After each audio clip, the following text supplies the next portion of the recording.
പാലക്കാട് സൈഡിൽ എനിക്കൊരു പ്രോഗ്രാം ഉണ്ടായിരുന്നു, നമ്മുടെ പ്രകാശുള്ളേരി ഒക്കെ ആയിട്ട്. അപ്പോൾ എൻ്റെ കൂടെ പാടാൻ കൃപ എന്ന് പറഞ്ഞ് ഇവിടെയുള്ള അമൃതയിലെ ഒരു കൊച്ചു ഡോക്ടറാണ്. കൃപ വന്നു പാടാൻ കയറി. ഞാൻ രാവിൽ വീണാനാഥം പോലെ. അപ്പോൾ എല്ലാം ഞാൻ ബുക്ക് എടുത്തിട്ടില്ല, ഞാൻ എൻ്റെ മസിൽ മെമ്മറിയിൽ നിന്നാണ് പാടിക്കൊണ്ടിരിക്കുന്നത്.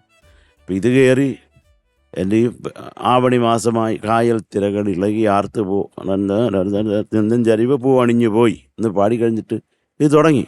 അപ്പോൾ എൻ്റെ അടുത്ത് ആദ്യം വന്നപ്പോൾ എൻ്റെ അടുത്ത് ചോദിച്ചു, സാർ ബുക്ക് സ്റ്റാൻഡില്ലേ എന്ന് ചോദിച്ചു.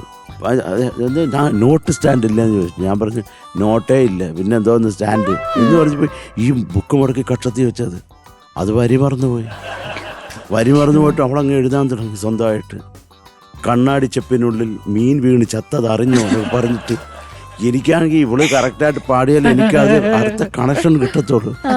ഞാനിങ്ങനെ തിരിഞ്ഞു നോക്കും, ഭയങ്കര കോൺഫിഡൻസ് ആ പെങ്കൊച്ചിന്. അത് നിന്നങ്ങ് അലക്കുക. ഞാൻ കറക്റ്റായിട്ട് അരികെന്നങ്ങാണ്ട് പാടി. അതുകൊണ്ട് ഞാൻ രക്ഷപ്പെട്ടു. ഞാൻ നിമിഷകവിയൊന്നുമല്ല എഴുതാൻ രക്ഷപ്പെട്ടു. ഞാൻ പേടിച്ചു പോയി ആ സമയത്ത്. അതിനെ കുറ്റം പറയാൻ പറ്റും. Thank you. ഒരാളെങ്കിലും എനിക്ക് സപ്പോർട്ടുള്ളത്. Thank you. നിന്നെയൊക്കെ തന്നെ ഉള്ളു എനിക്ക് പേടി, വേറെ ആരാ എനിക്ക് പേടി?